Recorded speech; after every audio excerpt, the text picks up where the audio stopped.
dore ikivyica niki ni ukutumva ko wari umuryango umwe.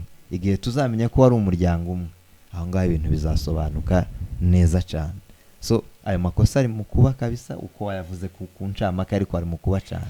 Nukubanga amagira ushya gusa kohereza abamukumva ngo bapfuye ngo umudamu ngo azayohereza iwabo ngo tiyohereze nako ngo ntareke ngo nanje nohereze iwacu. ngo kohereza ngo iwanyu ibyo byo nubundi ibyo ntago twabivugaho kuko nubundi ni ya myanzuro ivi wanyu, kuko sintekereza ko hari nyine umuryango runaka waragushyizeho igitutu ngo uko uzajya uduha amafaranga. Iwanyu iwacu iyo mvugo ni mbi. Iwanyu ni umuryango umwe, nubwo hakoreshwa ayo mazina ngo iwanyu iwacu, ariko burya ni umuryango umwe rwose. Iyo concept abantu bayifite muri bene ubwo buryo nta makosa yo zaba ari ibintu bigize.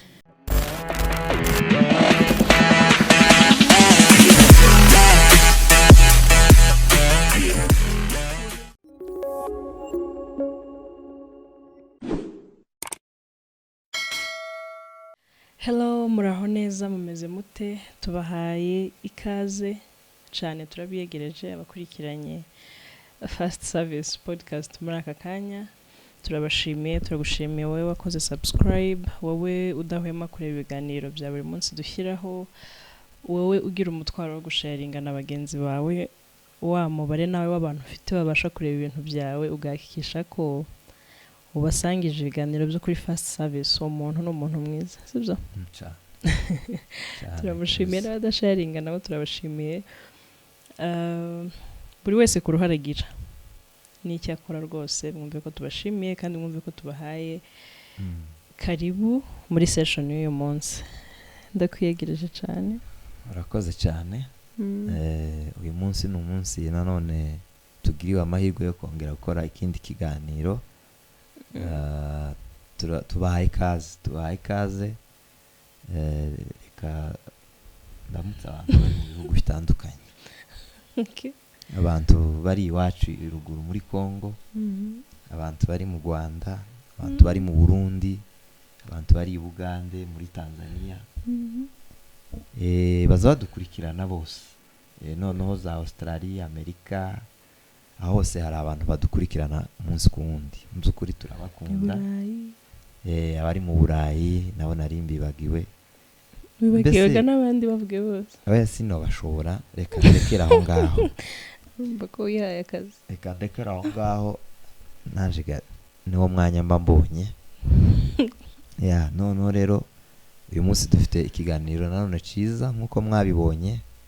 Ubushize twakoze ibiganiro kandi abantu barabirebye, turizera ko bizabagirira umumaro. Uyu munsi tugiye gukora ikindi kiganiro cyiza cyane. Uriteguye? Birenze. Sawa, ongera ijwi gira dukora iki kiganiro. Okay. Noneho ikiganiro tugiye gukora ni ikiganiro kijanye tugiye kurebera hamwe mu by'ukuri uruhare rw'amafaranga mu isenyuka ry'ingo.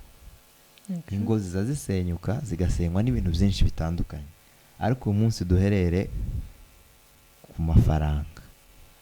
Amafaranga ni ikintu gikomeye. Azatangira tukiri muri fiançailles, niyo muzamugura isoda, niyo muzamugura za chips. Bijya abantu baza baganiriraho iyo bagiye kwiherera. Ngumwe ngo barye chips na soda. Kandi soda n'inkoko abagabo bakunze kunywa coca, abamama nabo bagakunda cyangwa se abategarugori bagakunda kunywa ka orange. Ni amafaranga rero ni ahera aho ngaho agakora abantu bakagera mu rugo, noneho agakomeza kuba igikoresho cya buri munsi nyine abantu basanga mu rugo kandi kibafasha. Ariko tukaza gusanga yuko hari ahantu agera akaba imbarutso nyine yo kuba urugo rushobora gusenyuka pe, bitewe n'uburyo yakoreshejwe. Mwaba mufite make, mwaba mufite menshi, ariko agomba kugira nanone uburyo akoreshwa kugira ngo ataza gusanga hari ibyo yishe cyangwa se yangije. Rero wowe udukurikiye uyu munsi cyo nico kiganiro tugiye kuganira hari experience mufite ku bijanye n'uburyo amafaranga akoreshwa n'uburyo yagiye asenya ingo cyangwa izo yubatse, kuko hari n'izo yubatse abantu bakaza batari bayafite bayagira akaba aribwo bigenda neza kurusha igihe batari bayafite. Ariko uyu munsi reka turebe uruhare rwayo mu gusenya, naho yubaka naho ntitureka kuhavuga, ariko reka tubanze duherere cyane mu ruhande rwaho ashobora gusenya. Ikaze. Murakoze. Sinzi, ngira ngo abantu basenyerwa n'amafaranga baba bafite menshi. Oya, nabivuze. Ni kuvuga ngo si ikibazo cy'amafaranga make n'amafaranga menshi. Ikibazo cy'uko mwayitwaye. Ni ikibazo cy'uko mwayakoresheje, yaba make yaba menshi. Okay. Arashobora kubasenyera, ndetse hari make niho hosenyuka cyane. Okay. Kurusha ahari menshi. So ngo ikaze kugira ngo twinjize n'uwo mwuka. Mwinjire pe. So ntekereza ko wenda icya mbere nk'uko bivuze, amafaranga ni igikoresho cy'ingenzi kandi kiri ngombwa mu buzima bw'abantu bose uko mwaba muyafite angana kose. Rero rimwe ntekereza ko mu makosa abantu bayakoreraho ni ugufata imyanzuro y'ibintu nyine bikoreshwa amafaranga, noneho ugafata ibyo byemezo ku giti cyawe utinvolvinzemo mugenzi wawe, kandi wenda nyine tuvuge nk'umugabo n'umugore, kandi ubizi ko ari ibintu nyine mugomba gukora mwumvikanyeho, noneho ugasanga birateza amakimbirane. Hari story nigeze gukurikirana y'umukobwa w'umu-influencer w'umunyakenya, ngira ngo nibwo yari agikora ubukwe. Noneho akora ubukwe kwa kundi nyine akenshi usanga abantu bakora ubukwe umugabo ari ufite akazi, ari gukora wenyine wo providinga buri kimwe, ugasanga n'umugore arasa n'umudependingaho mu buryo bumwe cyangwa ubundi. Noneho rero hashize igihe, kubera nyine urumva nawe yari yaratangiye gukora nyine tuno tuzi like afite YouTube n'ibindi, atangira kubona amafaranga. Atangira kubona amafaranga kandi menshi. Umugabo akaba akorera hanze. Noneho umugore kubera ko yabonaga amafaranga menshi kabisa, arangije nyine noneho we ngo agatekereza ko kubera ko yabonye amafaranga kandi ari we wayakoreye, she's free to do anything. Umugabo akagenda nimba agiye gukora nyuma y'icyumweru cyangwa nyuma y'ibyumweru bibiri yataha agasanga umugore yaguze izindi ntebe, za zindi yarazisohoye. Mu by'ukuri uwo mugore ntabwo arimo arabikorana intention mbi wenda ngo ashaka guhangana n'umugabo cyangwa se kugira gute, nyine yumvaga afite freedom kuko yabonye amafaranga. N'ubundi bari basanzwe basa n'abafite ahagije, noneho akavuga ngo yayange yaje ni nyine ni extra, nayakoresha icyo nshaka. Ugasanga aragiye nimba wenda abonye nka wigi y'ibihumbi 40 kubera ko yafite arayiguza. So biza kugera n'umusatsi, biza kugera kuri point barabanza baratandukana, like they were separated for like a year cyangwa imyaka 2. Noneho nyine baje kubisharinga nyuma. Nicyo nari mvuze ngo icya mbere nyine ni ukuntu abantu hari igihe bafata imyanzuro y'ibintu bikoreshwa amafaranga mutabiganiriyeho, noneho ugasanga mugenzi wawe ari kumva nyine wamushyize nko hanze kandi ntibyari bikwiriye cyane, ko wenda hari igihe usanga icyo kintu iyo muza kukiganiraho mwari gusanga atari cyo cihutirwa, atari cyo cy'ingenzi, ariko wowe ukavuga ngo kubera ko ari amafaranga yanjye, kubera ko ari njye wakoze, nshobora kuyakoresha icyo nshaka. Okay. Noneho urumva nk'icyo uwo mugore, iryo kosa ni kosa navuga ko risangiwe nyine n'abantu benshi, kuko iyo point ya mbere uvuze mbese ni nko gukoresha amafaranga ukayakoresha ku ruhande rwawe nta kuragana kwa udafite consent ya mugenzi wawe ngo muganire muvuge ngo aya mafaranga agiye gukora iki kintu. Kubera ko amafaranga ubwayo ni mabi gute, wowe iyo uyafite ntiwo bimenya ko ari mabi, ariko iyo uyafite hari ukuntu uzamva ufite nk'uburemere, wagize nka power, ariko ari menshi yo kuguha power. Asanzwe gusa amafaranga guha power gusa arahura n'ubukene bwawe.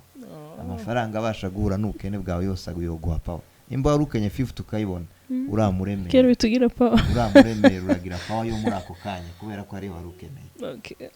So iryo kosa rero ryo gukoresha amafaranga bikunda kutubaho, ugasanga mu rugo nyine hari umuntu uri wita akoresha amafaranga kandi agatekereza ko wenda kugira ngo ababarirwe cyangwa kugira ngo ribe nk'ikosa ritoya nuko yakoresheje makeya akumva ko ari bubashe guhita undi nama azambwira ati 500 niho havugira ariko ntagaruka kuyavugira ukundi abashaka yuko niba ari amafaranga yakoreshejwe biba byabanjwe kuvuganwaho cyangwa igihe wanakoresheje utabivuze waza ukabicommunicating ukavuga ngo okay muri ya mafaranga narimbitse nakuyemo iki ya ese ibyo si sawa undi nawe ati nta kibazo rwose wenda kanahubwira ati okay wari kumpamagara mbere yuko maybe twari no gukora kintu cyangwa se maybe twari no gukora iki ngiki ko nico cyari cingenzi ubwo kuntu amafaranga aterera azaherezo abantu power hari kosa rimwe tuzatugamo iyo tuyafite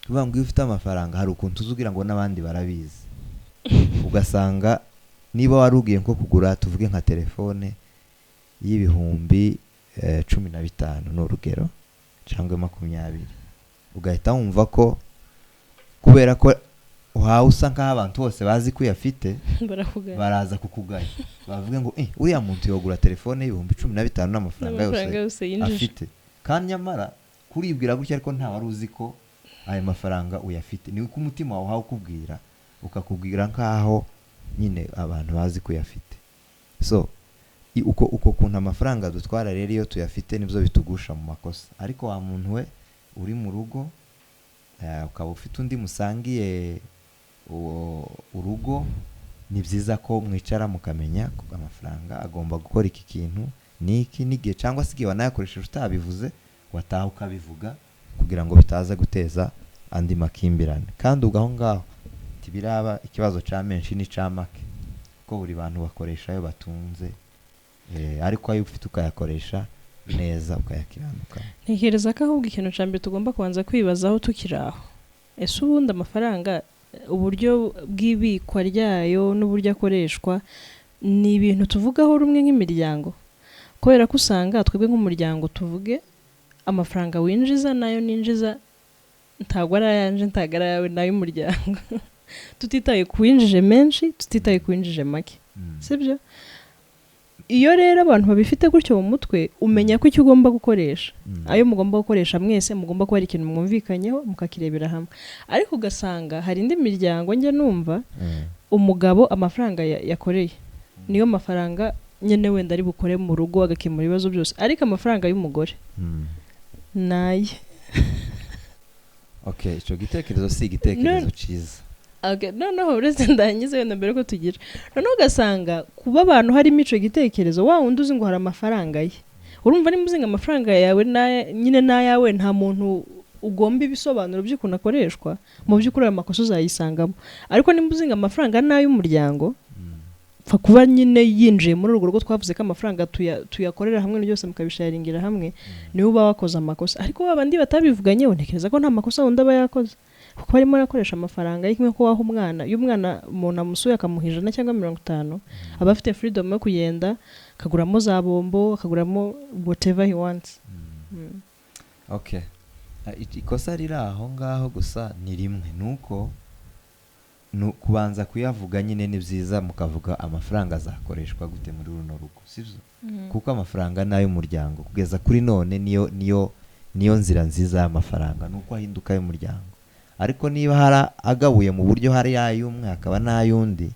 n'ubundi ico gihe ntiyareka guteza amakimbirane habe nizo tuvuze ngo nayo umuryango hari igihe uwinjiza menshi kuruta yundi nawe vyomuvukamo agatangira gutekereza ko amafaranga adakwiriye kuba y'umuryango ko ari we winjiza menshi ariko inzira ikiri nziza kuri none dushobora guselectinga tukavuga ngo inzira ni iri safe ku muryango ni igihe amafaranga aba y'umuryango jewe koreye 20 wowe ugakora 150 tibirasobanura yuko uzozana 20 130 ukayishira ku yindi account cyangwa ukarijana ntabwo duhuriza hamwe si contribution dutanga si kiminaga ngo urakorera mwe ngo numara wibike handi ahubwo yazane yose yashira muvuge ngo umuryango kuri none muri kuno kwezi dufite aya mafaranga sivyo so rero amafaranga nayo umuryango nibwo buryo bwiza dushobora guselectinga tukavuga ngo ahangaha mwakoresha kandi ibyo bintu birakomeye. Hari udukesi tumwe nagiye numva tw'abantu baba hanze, ugasanga urana kuno abantu bajya hanze, umugabo n'umugore nyine they are supposed to work together, bagashyira amafaranga hamwe bagakorera hamwe.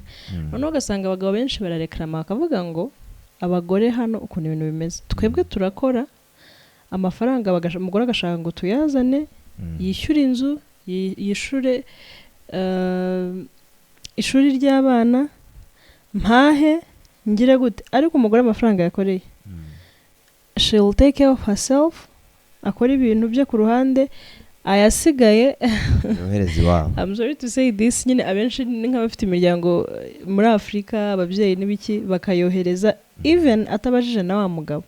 Noneho ugasanga aho numviye iyo case, ugasanga wa mugabo akavuga ati rega nanjye mfite iwacu, ariko kubera ko amafaranga ngewe mba nakoreye ariyo yabaye gukora ibintu byose byo mu nzu, n'umugore nta kintu arimo arafasha, ugasanga ngewe iwacu bazi ngo ntago mbitaho, ahubwo twita ku iwabo w'umugore, kuko umugore we ayakorera aba yafiteho freedom, akayohereza akayatanga uko ashaka. So nyine numva ni ikintu gishobora kuba nyine gikomeye, gitandukanya n'ingo nyinshi. Icyo kintu kiri deep cyane, sinaza nshaka yuko tunakigeraho kubera ko cyo ni kinini, ariko reka tukinaco tukivugeho gatoya. Ni ukuvuga ngo umuryango uku turi hano turi umuryango, sivyo? Aho uvuka naho mvuka ni imiryango yacu, sivyo? Ndetse uje kubireba hatabayeho bya bindi nyine usanga abantu byiki gihe usanga abantu basa nabikubira, uwo nguwo ni umuryango umwe ugizwe gusa n'imiryango. Reka tuvuge ko ari nk'ino nzu, inzu imwe ifite imiryango myinshi itandukanye. Niba iyo nzu ari inzu ifite imiryango itandukanye, nyiri iyo nzu cyangwa se umeze neza wo muri urwo rugo, cyangwa se ufite responsibility, kuko ni buri wese uzifite, ariko uwo byakundiye, reka tuvuge gutyo, agomba kumenya ko buri muryango umeze neza nta kibazo ufite. None bizogenda gutyo, hakaba nje nawe ukaza ufata amafaranga ugahora uyohereza ku muryango umwe, kandi twavuze ko iyo nzu ifite imiryango itatu, ntago harimo kwikunda no kwikubira. Ahubwo mumaze kumenya gusa ko yari imiryango yanyu, amafaranga ajya n'undi ajya ku meza. Kuriyaga n'amafaranga ari muri konti agomba kuja ku meza. Nubwo ari muri banki, ariko hari uburyo muza muyashira ku meza. Mwana yapangiye. Igihe cyo kuyapangira mukayakorera plan. Muravuga ngo umuntu runaka mu muryango wacu, ubwo umuryango wacu haba ari kwa data bukwe cyangwa se kwa papa, hari umuntu ugomba gufashwa ukeneye amafaranga, sivyo? Cyangwa se tutagomba gufasha, ariko ni ngombwa ko tugira ico dukora. Ico gihe uko bizagenda, ico gihe kubera ko ari ibintu bizigirwa ku meza, nta uyafata ngo ahite yumva ko agomba kubikora atabwiye mugenzi we, ico gihe bizakorwa neza. Ariko wumva yuko aha yaboneye amafaranga, nimba wayamuhembeye ku kazi ataragera mu rugo, agomba guhita akuramo nk'igihumbi, guhita kimuri ibibazo ataragera mu rugo, akohereza abantu yumva ashaka kohereza, akazabivuga nyuma cyangwa ntanabivuge, aho ni amakosa. Dore ikivyica niki, ni ukutumva ko wari umuryango umwe. Igihe tuzamenya ko wari umuryango umwe, aho ngaho ibintu bizasobanuka neza cyane. So ayo makosa ari mu kuba kabisa, uko wayavuze ku ncamake, ariko ari mu kuba cyane. Nukuvuga ngo amagira ucya gusa kohereza, abamukumva ngo bapfuye ngo umudamu ngo azayohereze iwabo, ngo tiyohereze nako, ngo ntareke ngo nanje nohereze iwacu. Nukuvuga ngo nyine wenda nubwo twari dutanze urwo rugero, tutiriwe tunavuga ngo umuryango ngo kohereza ngo iwanyu, ibyo byo n'ubundi ibyo ntago twabivugaho, kuko n'ubundi ni ya myanzuro iva iwanyu, kuko sintekereza ko hari nyine umuryango runaka waragushyizeho igitutu ngo uko uzajya uduha amafaranga. Iwanyu iwacu, iyo mvugo ni mbi. Iwanyu ni but irakoreshwa, ariko reka nyine okay, kwikoresha ni sava, ariko noneho mubifata gute nyuma yo gukoresha gusa cyitwa imvugo, ubundi ku buryo bw'ukuri bwo mubifashe gute? Nukuvuga ku buryo bw'ukuri realite nuko ni umuryango umwe, nubwo hakoreshwa ayo mazina ngo iwanyu iwacu, ariko burya ni umuryango umwe rwose. Iyo concept abantu bayifite muri bene ubwo buryo, nta makosa yozaba ari ibintu bigize. So rero muri make bene data, amafaranga yose mufite, nimba mwaranzuye ko mugomba kuzajya mukoresha amafaranga hamwe nk'umuryango, ryaba ari 100 yaba ari miliyoni yaba ari angahe ni byiza ko mwicara mukaganiraho mukavuga ngo turashaka gukora iki, tuzakoresha iki hano mu nzu, ya tuzayagabura gute, ya tuzayakoresha gute mpaka nyine kuri za expenses za nyuma za yandi buri wese agenda arona afite umufuka agenda akemura ibibazo bimwe utanabwira na mugenzi wawe, sibyo? Atari uko udashaka kubimubwira ahubwo nyine kuko ibindi mwamaze kubikemura kabisa byarangiye. Ikindi indi point nayo ntekereza ko ari nziza cyane gukora utabiganiriyeho, iyo ni point imwe. Hari indi point ivuga ngo gusesagura amafaranga ku bintu bitari ngombwa. Icyo ngicyo naco icyo noneho mu ngo kabisa niyo ntuza ihahora. Kuko gusesagura amafaranga ku bintu bitari ngombwa, abantu uko mbitekerezanje, abantu bagomba kureba ngo dufite amafaranga ngahe. Hari dufite amafaranga ngahe, twari tugiye gukora iki, icyo twari tugiye gukora cyose uko cyaba kingana kiraza kujana n'amafaranga dufite. Kuko reka nguhe urugero, nta kuntu twaba dufite wenda ibiryo byashize tugiye kugura stock, ariko noneho tukagura stock bitewe n'amafaranga make twisanze dufite, tuvuge dufite nk'ibihumbi 5. Nta kuntu ibihumbi 2 uzogura amasabune. Urumva? Ibihumbi 2 nta kuntu uzogura amasabune kandi hari mugiye guhaha stock hari ibiryo. Sibyo? Ngira ngo icyo ngicyo kuracumva. Cyane pe. Haba hagomba kureba kuko ibintu birarutanwa uburemere. Niyo mpamvu twari tuvuze ngo gusesagura amafaranga ku bintu bitari ngombwa. Kutaba ngombwa ku kintu niki. Suko yenda kitari kinakenewe. Ariko muri uwo mwanya bitewe na budget mufite. Ese cyo kintu cyari ngombwa? Ni urugero niba mubaye mufite 5. Cyane ko amafaranga y'ubungubu nyine hari ukuntu usanga atagifite nk'agaciro nk'aya mbere. Winjira muri supermarket ufite ibihumbi 2 ugasohoka uguze nk'utuntu nka tunga umugati n'amata ibintu bikeya pe rwose. Ikosa rero aho riba nukuja kugura n'ivyo bintu ubwabyo navyo ubwabyo. Okay, sinshaka kuvuga ngo abantu baze babiganiraho cyane, ariko no kuba mindful kukijanye niki cingenzi muri bino bintu. Ko amafaranga yarabonetse ko ari ibihumbi 4, ni gute ibihumbi 2 bihaye bigura isabune, bihaye bigura amasabune? Okay, ntekereza ko unyumve neza, nari nshatse gutanga urugero gukora ibintu nyine niki kiba cyakozwe kitari ngombwa. Nuko niba hari ifu n'umuceri n'urugero, reka mvuge ku bintu by'ingenzi abantu bakoresha. Hari n'abatazakoresha umuceri ariko bakoresha yenda n'ibirayi cyangwa bindi biryo. Nimba hari nk'ifu, umuceri, birayi, amata yo gukoresha breakfast n'urugero, izo ugasanga yenda ari nkazo bintu by'ingenzi, ariko waje gusanga yenda ugahita usanga nk'undi muntu yaguze nk'amasabune n'amavuta bitwaye ibihumbi 2. Noneho bya bindi by'ingenzi aho ugasanga bibuze ico bigomba gukoreshwa muri ako kanya. So ni nkaco yenda nasobanura kuri iyo ngingo, ni ukwiga ngo icingenzi ni ikibijanye na budget. Okay.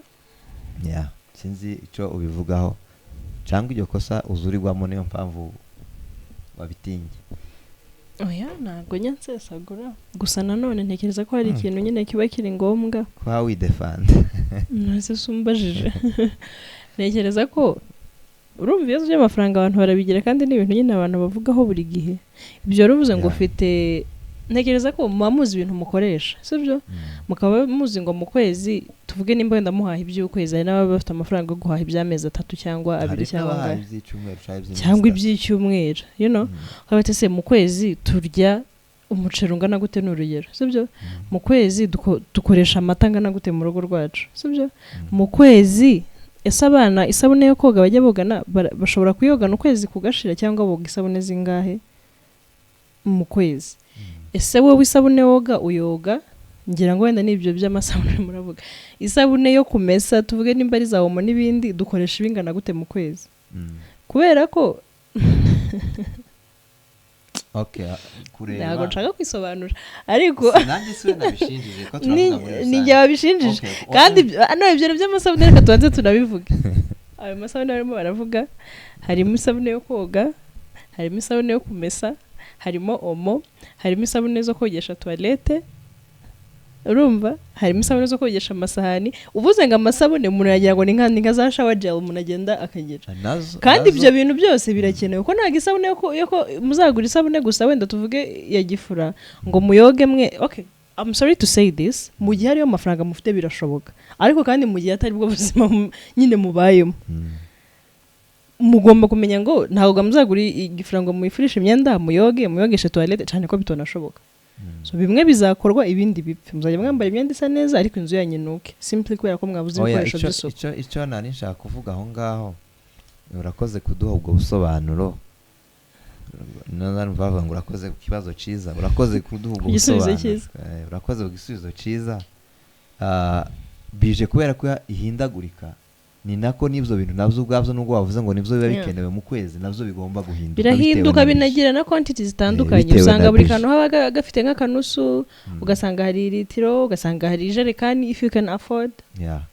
Icyo rero nari nshatse kugira ngo dutangeho umuco mu by'ukuri uburemere bw'ibyo bintu ntiwiruruta. None se nugura ayo masabune ubaye uvuze ko ari yakoreshwa mu kwezi, warangiza ukayagura yose, warangiza kuyagura mukisanga yenda ifu yashize, ntago wagura isabune udafite ifu. Nibyo gani nari ngiye kukubwira, nubwo utogura isabune udafite ifu ariko uguze nk'udupaki tubiri twifu ukagura n'ayo masabune, noneho ukagusanga amasabune yatwaye umwanya w'ifu.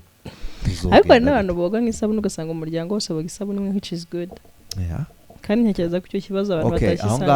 Aho ngaho reka tuvuge ko ari ukureba priorite, ikintu c'ingenzi.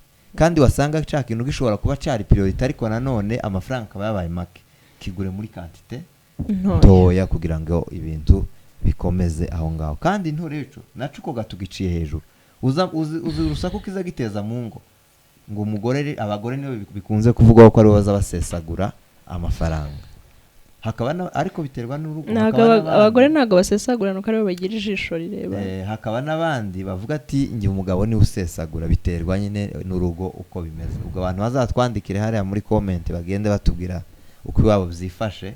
Twebwe iwacu umugore ni usesagura, mwebwe iwanyu gusesagura that's a big word. Ntago nsesagura. Mbese umugore ni ukoresha amafaranga menshi, niba gusesagura uzanze nuha avuga ngo iwacu umugore ni ujye guha. Ni we njyamo amafaranga akajya guha. Ni wowe uhaha wenyine. Bise sinjye uzabandika liste. Nanje hari genza mpa. None ni ndo wagwaye liste y'ibyo uri buhaha. Yo wagiye muri supermarket. Ariko nje uko wayimpaye siko nzanyiza nayo se kubera ko mbaze ko hari bimwe. Ahubwo ni harimo ikibazo. Bari bimwe nyine. Icyakora nanjye ko nanjye wenda icyansinda nuko nanje uko nayanditse siko nzanyiza nayo nyine hari genza nongeramo. Nyine utekereza umuntu kuva mu rugo yanditse liste y'ibintu agiye kugura, yagera mu iduka agahita avuga ngo niki naco kigiyemo kuba kibonye. Oya ntago kubera ko kibonye, ari gibona ikintu. Abagore rwose muze kuntabara muri comment. Hari igihe nkubwi no, hari igihe tuvuge wapanze nk'ibintu runaka ugiye kugura, wenda muri byo bintu ko mwari mufite nk'amavuta yo guteka hagije ntago wayashizemo, ariko mu gitondo watetse cyangwa saa sita amavuta neza kakajerekani urabizi ukuntu wagasize. None muri ya liste wanditse wari nyine ntago yashyizemo, hari ukuntu utekereza ko ikintu gihari.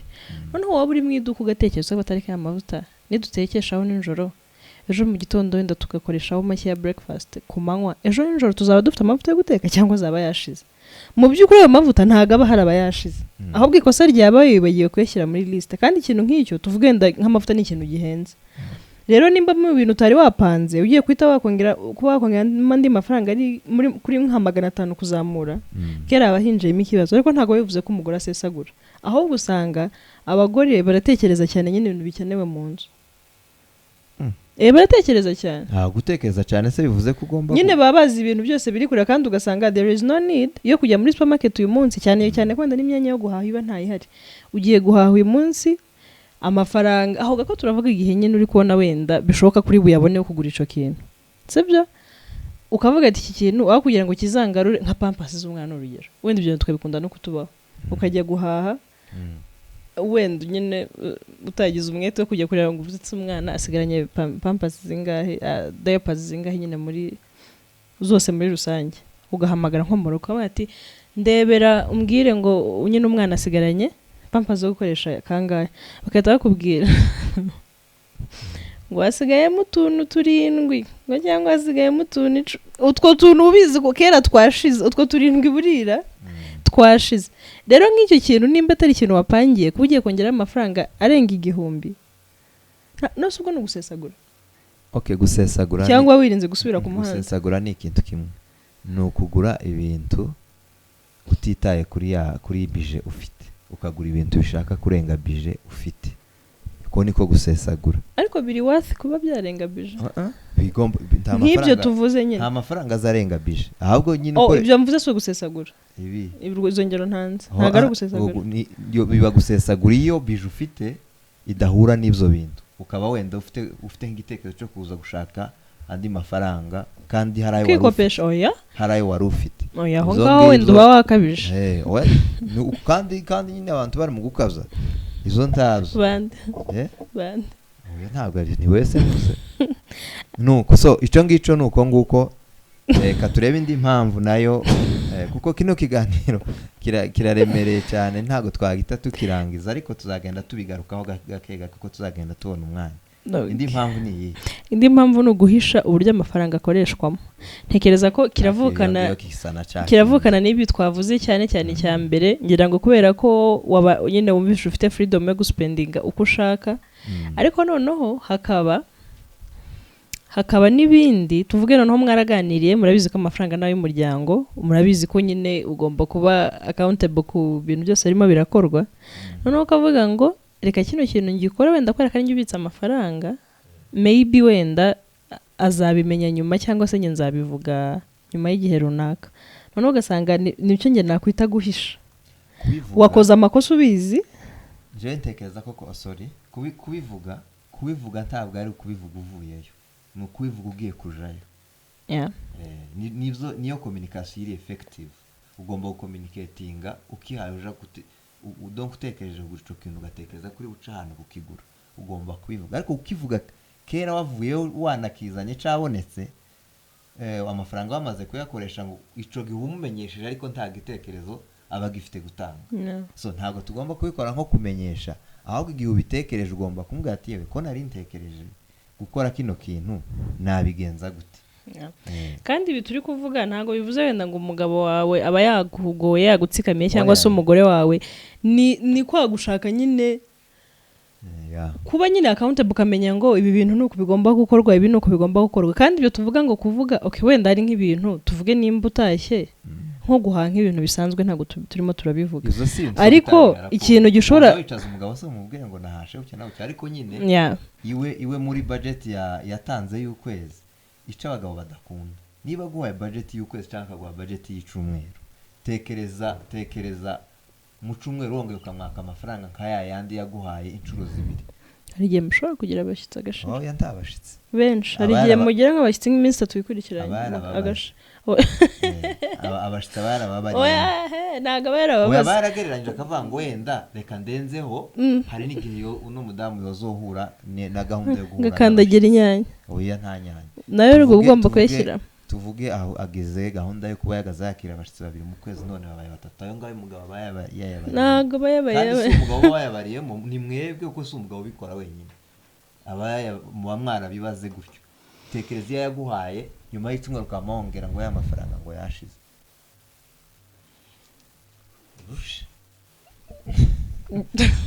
Geregereza ko gushira birashoboka, kubera ko nyine hari igihe mukora amafaranga, ari igihe n'igihe uhura n'umuntu wari ufite amafaranga yo guhaha yo kugura imboga n'urugero, ugahura nyine n'ikintu gituma uyakoresha kandi gakuza kwaka amafaranga, none se ibyo reka tutekwita ni nabitoye. Reba genda ureba birya byisumbuye uzangorane, zirya ngorane zikomeye.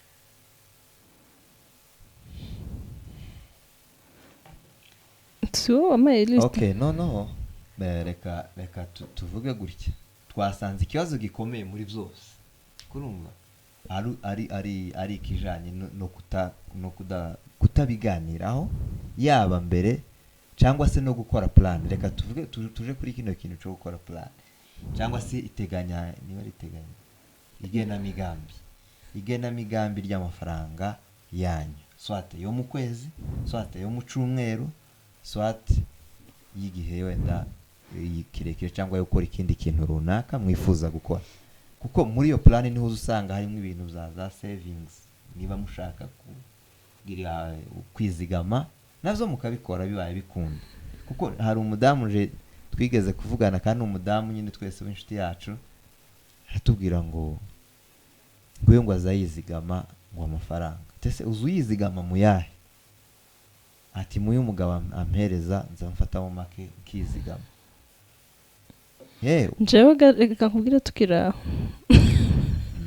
urumva nimba kuri cya kindi twahereyeho nimba amafaranga ari ay'umuryango ayo twinjije yose akaba ari ayacu hamwe ayo winjije n'ayo ninjije ntago numva impamvu ushobora kubikora kubera amahitamo yawe ariko se numva impamvu kwizigama bizaba personal niba amafaranga tuyinjiriza hamwe no kwizigama tugomba kwizigamira hamwe kuko ntayo mfite yo kwizigama ku ruhande rwanjye ni ukuvuga ngo ndamubaza se aya ngaya uza wizigama uzuyizigama avuye mu yahe so no kwizigama cyangwa kwizigama sinzi wenda ikibazo cy'ururimi nacyo ntabwo turamenya ibyo ari byo ariko wenda abantu bazadukosora niba twabyize uko kwizigama aba yizigamira niba ari ukwizigamira wowe ushaka reka dukoreshe gusevinga gusevinga no it's okay ugiye gusevinga mu yahe arambwira ati nzasevinga mu y'umugabo yampaye